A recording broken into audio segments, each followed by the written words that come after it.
ಶ್ರೀ ಪರಮಾತ್ಮನೇ ನಮಃ.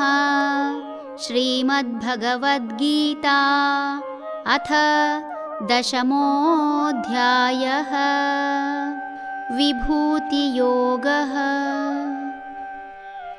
ಬುದ್ಧಿರ್ಜ್ಞಾನಮಸಮ್ಮೋಹಃ ಕ್ಷಮಾ ಸತ್ಯಂ ದಮಃ ಶಮಃ ಸುಖಂ ದುಃಖಂ ಭವೋ ಭಾವಃ ಭಯಂ ಚಾಭಯಮೇವ ಚ.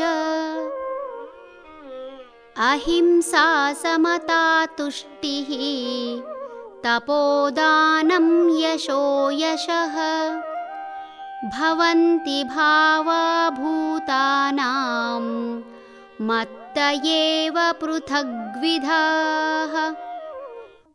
ಬುದ್ಧಿ, ಜ್ಞಾನ, ನಿರ್ಮೋಹತ್ವ, ಕ್ಷಮ, ಸತ್ಯ, ದಮ, ಶಮ, ಸುಖ ದುಃಖಗಳು, ಜನನ ಮರಣ, ಭಯ ನಿರ್ಭಯಗಳು ಮತ್ತು ಅಹಿಂಸೆ, ಸಮತ್ವ, ಸಂತೃಪ್ತಿ, ತಪಸ್ಸು, ದಾನ, ಕೀರ್ತಿ, ಅಪಕೀರ್ತಿ ಈ ಎಲ್ಲ ಭಾವಗಳು ನನ್ನಿಂದಲೇ ಉಂಟಾದವೆಂದು ತಿಳಿ. ನಾನು ನನ್ನನ್ನು ನನ್ನಿಂದಲೇ ಎಂಬ ಭಾವನೆಯಿಂದ ತಮ್ಮ ಮುಖಸ್ತುತಿ ಮಾಡಿಕೊಳ್ಳುವಂತಹವರನ್ನು ಎಚ್ಚರಿಸಲು ಭಗವಂತ ಈ ಮಾತನ್ನು ಹೇಳಿದಂತಿದೆ. ಈ ಪ್ರಪಂಚ ನಡೆಯುವುದೇ ಶಬ್ದ ಹಾಗೂ ಭಾವನೆಗಳಿಂದ. ಆಯಾಯ ಸಂದರ್ಭಕ್ಕೆ ತಕ್ಕಂತೆ ಶಬ್ದಗಳು ಹಾಗೂ ಭಾವನೆಗಳು ಉತ್ಪಾದನೆಯಾದರೆ ಮಾತ್ರ ಆಗಬೇಕಾದ ಕಾರ್ಯ ಆಗುವುದು. ಎಲ್ಲಿ ಯಾವುದನ್ನು ಹೇಗೆ ಪ್ರಕಟಿಸಬೇಕು ಅಥವಾ ಪ್ರದರ್ಶಿಸಬೇಕು ಎಂಬುದು ಪರಿಸರವೇ ನಿರ್ಧರಿಸುವುದು. ಯಾರಿಗಾದರೂ ಸಹಾಯ ಮಾಡಬೇಕೆಂಬ ಮನಸ್ಥಿತಿ ಬರಲು ವ್ಯಕ್ತಿಯಲ್ಲಿ ದಯೆ, ಕರುಣೆ ಇದ್ದರೆ ಸಾಲದು. ಆತನಿಗೆ ದುಃಖಿಸುತ್ತಿರುವ ವ್ಯಕ್ತಿ ಕಂಡರೆ ಮಾತ್ರ ಸಹಾಯ ಮಾಡಲು ಮನಸ್ಸಾಗುವುದು. ಸಮಸ್ಯೆಯೇ ಬಾರದೆ ಬುದ್ಧಿಯ ಉಪಯೋಗವಾಗದು. ಒಂದು ಸಮಸ್ಯೆಯ ಪರಿಹಾರ ಕಂಡುಕೊಂಡಾಗ ಮನಸ್ಸು ದೃಢವಾಗುವುದು. ವ್ಯಕ್ತಿ ಕೇವಲ ಅಕ್ಷರಜ್ಞಾನ ಪಡೆದರೆ ಸಾಲದು.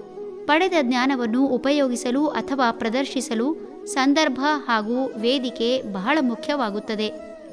ಸತ್ಯ, ಸುಳ್ಳು ಇವುಗಳನ್ನು ಸಹ ಆಗಬೇಕಾದ ಕಾರ್ಯದ ಆಧಾರದ ಮೇಲೆ ಉಪಯೋಗಿಸುವುದು. ದ್ರೋಣನನ್ನು ಸೋಲಿಸದೆ ಕೌರವರನ್ನು ಮಣಿಸಲಾಗದು ಎಂಬುದನ್ನು ಅರಿತ ಭಗವಂತ ಅಶ್ವತ್ಥಾಮ ಹತಃ ಕುಂಜರಃ ಎಂಬ ವಾಕ್ಯವನ್ನು ಜೋರಾಗಿ ಹೇಳುವಂತೆ ಹೇಳಿ ತಾನೇ ಯುದ್ಧ ಮಧ್ಯದಲ್ಲಿ ಶಂಖ ಊದಿದ ಕಾರಣ ದ್ರೋಣರಿಗೆ ಅಶ್ವತ್ಥಾಮ ಹತಃ ಮಾತ್ರ ಕೇಳಿದ್ದರಿಂದ ದ್ರೋಣ ಶಸ್ತ್ರತ್ಯಾಗ ಮಾಡಿದ ಮಹಾಭಾರತದ ಪ್ರಸಂಗ ಎಲ್ಲರಿಗೂ ತಿಳಿದದ್ದೇ. ಈ ಕಾರಣದಿಂದಲೇ ಧರ್ಮರಾಯನಿಗೆ ಒಂದು ದಿನ ನರಕ ಪ್ರಾಪ್ತಿಯಾಯಿತು ಎಂಬುದು ತಿಳಿದ ವಿಷಯವೇ ಸರಿ. ಅಲ್ಲಿ ಸುಳ್ಳು ಹೇಳದಿದ್ದರೆ ಕುರುಕ್ಷೇತ್ರ ಯುದ್ಧ ಗೆಲ್ಲುವುದು ಅಸಾಧ್ಯವಾಗಿತ್ತು. ಯುದ್ಧ ಗೆಲ್ಲದೆ ಧರ್ಮ ಉಳಿಯುವುದು ಅಸಾಧ್ಯವಾಗಿತ್ತು. ಧರ್ಮಾತ್ಮನಾದರೂ ಒಂದಲ್ಲ ಒಂದು ಬಾರಿಯಾದರೂ ತಪ್ಪು ಮಾಡುತ್ತಾನೆ ಎಂಬುದನ್ನು ಜಗತ್ತಿಗೆ ತಿಳಿಸಬೇಕಾಗಿತ್ತು. ಅದೃಶ್ಯ ಶಕ್ತಿಯೇ ಭಗವಂತ.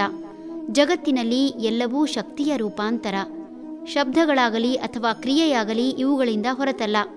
ಪರಿಸರಕ್ಕೆ ಬೇಕಾದಾಗ ಬೇಕಾದಂತೆ ಆ ಶಬ್ದಗಳ ಹಾಗೂ ಭಾವನೆಯ ಉತ್ಪನ್ನ ಹಾಗೂ ನಾಶ ಆಗುವುದು ವಿನಃ ಇದು ಸರಿ ಇದು ತಪ್ಪು ಎನ್ನುವುದರಲ್ಲಿ ಅರ್ಥವಿಲ್ಲ.